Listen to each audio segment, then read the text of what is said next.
নমস্কার সকল গল্পপ্রেমী ও সাহিত্যপ্রেমী শ্রোতা বন্ধুদের আমার অনেক স্বাগত।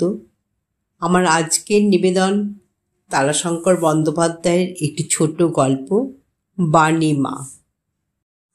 আমার মেয়ে বাণী 5 পার হইয়া সবে সে 6 পা দিয়াছে। হঠাৎ তাহার জীবনে একটা পরিবর্তন দেখা দিল। সে পাকা গিন্নি হইয়া উঠিল।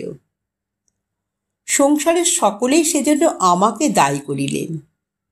বলিলেন বাপের আদরে মেয়েটির মাথা খাওয়া গেল। বিবরণটা এই: বাণীর আগে আমার আরেকটি মেয়ে হইয়াছিল, কালো মেয়ে, একটি চোখ টেরা। তার নাম দিয়াছিলাম বুলবুল। বুলবুল শেষে সংক্ষিপ্ত হইয়া বুলুতে পরিণত হইয়াছিল। সেই বুলু অকস্মাৎ একদিন চলিয়া গেল। প্রথমটা সে আঘাতে পাগলের মতো হইয়া গিয়াছিলাম। এখনো মধ্যে মধ্যে মনে হয় অপূর্ব সে আঘাত। মানুষে কতখানি ভালোবাসিতে পারে, শোকের নির্মম আঘাত না হইলে সে তাহা উপলব্ধি করিতে পারে না। নারিকেলের ছোবড়া ও খোলার মতো হৃদয়ের আবরণটা না ভাঙিলে অন্তঃস্থলের শস্য এবং পানীয়ের অমৃত রসের সন্ধান পাওয়া যায় না। কিন্তু শোক চিরদিন থাকে না। চিরদিন কেন, শোক বোধ করি সুখের চেয়েও স্বল্পক্ষণ স্থায়ী। শোক আস্বাদে অতি তীব্র কিন্তু অপূর্ব। তাহার প্রভাব অতি পবিত্র। শোকে মানুষকে উদার করে, পঙ্কিলহীনতার ঊর্ধ্বলোকে লইয়া যায়। তাই শোক স্বল্পদিন স্থায়ী। মানুষ টানিয়া টানিয়া শোকাহতকে নিচে নামাইয়া আনে। প্রকৃতিও পরিহাস করিয়া তাহাকে নিম্ন লোকে ঠেলিয়া দেয়। আমাকে যে অত্যন্ত সবলে শোকের রাজ্য হইতে টানিয়া নিচে নামাইল, সেওই বাণী। বাণীর বয়স তখন সবে 4 বৎসর। বুলুর অদর্শনে সে কাঁদিল, কিন্তু আমার কান্না তাহার সহ্য হইল না। সে আমার কোলে আসিয়া চাপিয়া বসিল। কিছুক্ষণ আমার মুখের দিকে চাইয়া তাকিয়া সংকোচ ভরে ডাকিল, বাবা। ডাকটি বড় মিষ্টি লাগিল। দীর্ঘ নিঃশ্বাস ফেলিয়াও ম্লান হাসি হাসিয়া উত্তর দিলাম, মা। আমার নাম কি বাবা? বুলবুলের নাম দিয়াছিলাম বুলবুল, দুলদুল, ফুলফুল, টুলটুল ইত্যাদি। ছড়াটা অনেক বড় ছিল, কিন্তু বুলবুলের স্মৃতির সহিত সে ঝাপসা হইয়া আসিয়াছে। বাণী অভিমান করিয়াছিল, সুতরাং তাহারও নাম রচনা করিতে হইয়াছিল। বাণী সেই নামের ছড়া শুনিতে চাহিল। আমি বলিলাম, বাণীমা, রানীমা, মণিমা, ধনিমা, চাঁদিমা, রাঙিমা, লালিমা, নীলিমা, মহিমা, গরিমা, সুরমা, সুষমা, মাসিমা, পিসিমা, মালমা, মা, মা। সঙ্গে সঙ্গে তাহাকে বুকে জড়াইয়া ধরিলাম। সে আমার চোখ মুছাইয়া দিয়া বলিল, কাঁদিস না, কাঁদিস না। যে মেরেছে তোকে আমি মারব তাকে। সেই দিন হইতে সে আমার মা হইয়া উঠিয়াছে। সতীন শব্দের অর্থ সে নিশ্চয়ই জানে না, কিন্তু আমার মাকে বলে সতীন। কথাটা আমি শিখাইয়াছি। অর্থ না জানুক, কিন্তু মা আমার মধ্যে মধ্যে তাহার সহিত তাহার সন্তানের দাবি লইয়া ঝগড়া করেন। সেজন্য সে সতীনের মতোই মায়ের ঈর্ষা করে। যদি জিজ্ঞাসা করি, বাণীমা, বাড়ির মধ্যে দুষ্টু কে? সে এদিক ওদিক দেখিয়া চুপি চুপি বলে, ঠাকমা। যাক, এত সব খুঁটিনাটি কথা। সে ঈর্ষা তাহার দিন দিন বাড়িতেছে। সে ঈর্ষা বাড়িয়া এখন এত দূরে উঠিয়াছে যে সে এখন সংসারের কর্ত্রীর পদ দাবি করিতেছে। ফ্রক সে পরে না, কাপড় পরা চাই, আঁচলে চাবি বাঁধা চাই, মাথায় অল্প ঘোমটা টানিয়া সে আমার মায়ের প্রত্যেক কর্মটির অনুকরণ করে।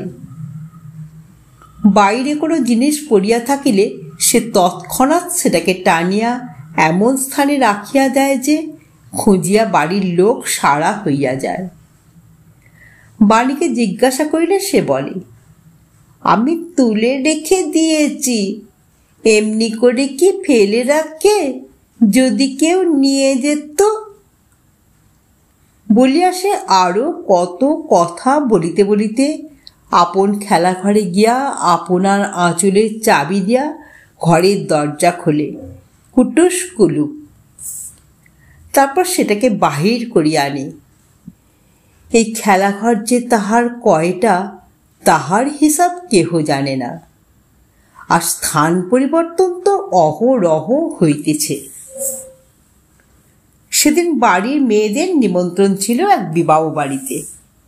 মা বলিলেন, বাবা, বৌমার গয়নার বাক্সটা যে বের করে দিতে হবে। বাহির করিয়া দিলাম। বাণী চিৎকার আরম্ভ করিল, আমার গয়না। আমার মা নিজের নিরাভরণা মূর্তি দেখাইয়া বলিলেন, তুই যে বলিস তুই আমার সতীন, তোর বাপের মা, তুই গয়না পরবি কি? আমি গয়না পরেছি? আমার সতীন হয়ে গয়না পরবি কি তুই? সে তারস্বরে চিৎকার করিয়া বলিল, আমি সতীন হব না। অতঃপর গহনা বাহির না করিয়া দিয়া উপায় রহিল না। সন্ধ্যায় বাড়িতে আসিয়া দেখি হুলস্থুলু কাণ্ড।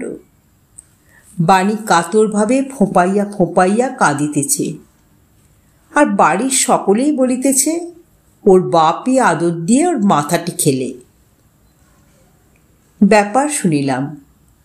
বাণীর মা বিবাহ বাড়ি হইতে আসিয়া আপনার ও বাণীর গহনাগুলি খুলিয়া বাক্সতে বন্ধ করিয়া ঘরের মধ্যে রাখিয়াছিলেন। সেই গহনার বাক্স অকস্মাৎ একসময় অন্তর্হিত হয়। বাড়ির সমস্ত লোক যখন মাথায় হাত দিয়া বসিয়া পড়িয়াছে, তখনই বাণী কোথা হইতে আসিয়া নিজের মাকে বলে, তোমার কাণ্ড বটে মা, এমনি করে গহনার বাক্স নাকি? আর যায় কোথা। গহনা শোক বিহবলা বাণীর মা আসিয়া তাহার পিঠে দুম দাম শব্দে কিল চর বসাইয়া দিয়াছে। গহনার বাক্স অবশ্য পাওয়া গিয়াছে। বাড়িতে সমালোচনার আর অন্ত ছিল না। তখনও পর্যন্ত মেয়েটিকে কেহ স্নেহ সম্ভাষণ করে নাই। সে ফোঁপাইয়া ফোঁপাইয়া কাঁদিতেছিল। আমাকে দেখিয়া হাহা করিয়া কাঁদিয়া উঠিল। আমার এই দৃশ্যটা অত্যন্ত নির্মম বলিয়া মনে হইল। আমি রাগ করিয়াই তাহাকে কোলে তুলিয়া লইলাম। মা বলিলেন, আর আদর দিও না বাবা, একটু শাসন করা দরকার। ঘোমটার মধ্য হইতে বাণীর মা বলিলেন, ওই তো আদর দিয়ে মাথাটি খেলে। আমি কোনো কথা না বলিয়া বাণীকে বুকে করিয়া বাহিরে চলিয়া গেলাম। কিছুক্ষণ পর আবার বাড়িতে ফিরতেই মা বলিলেন, গহনার বাক্সটা যে সিন্ধুকে তুলে রাখতে হবে বাবা। আমার মনের ক্ষোভ তখনও মেটে নাই। আমি বলিলাম, আমি পারবো না। মাও এবার রাগিয়া উঠিলেন, না পারো নাই পারবে বাবা, যায় তোমারই যাবে। ঘরের ভিতর হইতে বাণীর মা বলিলেন, মেয়ে আর কারো হয় না, ছেলেপুলে আর কারো মরে না। সে তো আমারও সন্তান ছিল না, একা ওরই ছিল। উগ্র ক্রোধ প্রাণপণে দমন করিয়া বসিয়া রইলাম। কোনো উত্তর দিলাম না। বাণী এতক্ষণে শান্ত হইয়াছিল। সে আপন মনেই ঘুরিয়া খেলা করিতে লাগিল।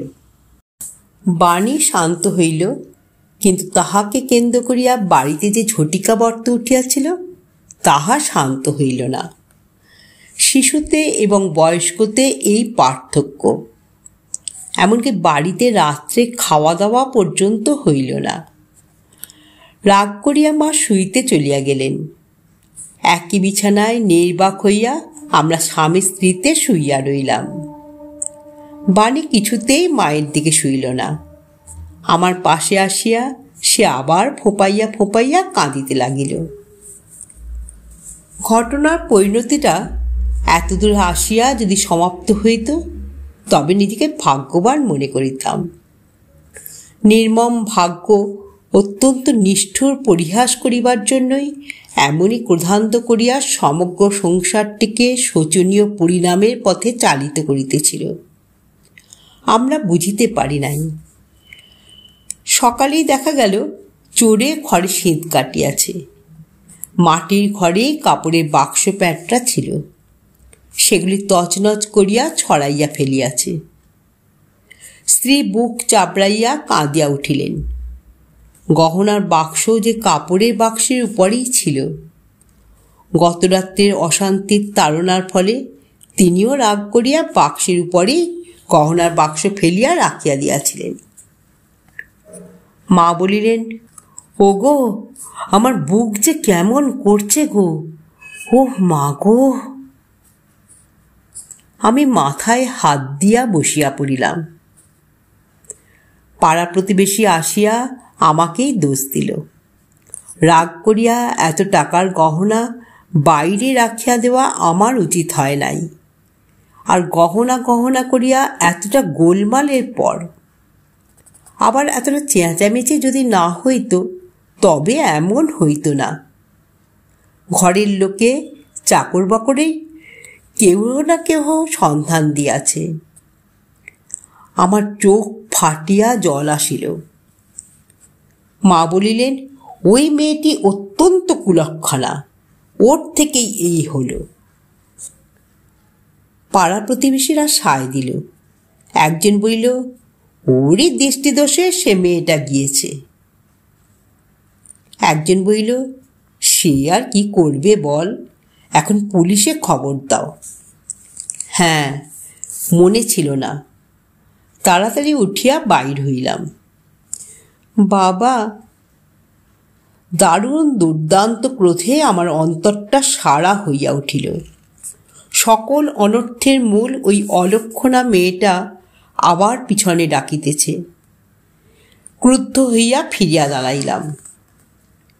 বাণী পিছনের দিকে একবার চাহিয়া দেখিয়া বলিল, গহনার বাক্স আমি রেখে দিয়েছি বাবা। মায়ের যে কাণ্ড! কোথায় কোথায়? সেই চানঘরের পাশে চোরাকুঠরিতে আমার খেলা ঘরে, কুলুপ দিয়ে। তাড়াতাড়ি তাহাকে বুকে তুলিয়া লইয়া বলিলাম, কই, বের করে দেবে চলো তো মা। সে বলিল, সেই যে মা, যখন তোমার সঙ্গে ঝগড়া করছিল তখন আমি দেখলাম, দেখে বলি সামলিয়ে রেখে দিই। খেলা ঘরেই বাক্সটি দেখিলাম। তাড়াতাড়ি তুলিয়া লইতে গেলাম। বাণী বাধা দিয়া বলিল, দাঁড়াও, কুলুপ খুললি বলিয়া সে শূন্যে চাবি ঘুরাইয়া মুখে শব্দ করিল, কুটুস কুলুপ। বাণীমা গল্পটি এখানেই সমাপ্ত হলো। যদি শ্রোতা বন্ধুদের আমার গল্প পাঠ ভালো লেগে থাকে তাহলে অবশ্যই আমার চ্যানেলটিকে সাবস্ক্রাইব করে পাশে থাকা বেল আইকনকে প্রেস করে অল করে দেবেন। তাহলে যখনই আমি নিত্য নতুন গল্প আপলোড করব সঙ্গে সঙ্গে আপনারা পেয়ে যাবেন। আপনারা সবাই খুব ভালো থাকবেন। নমস্কার।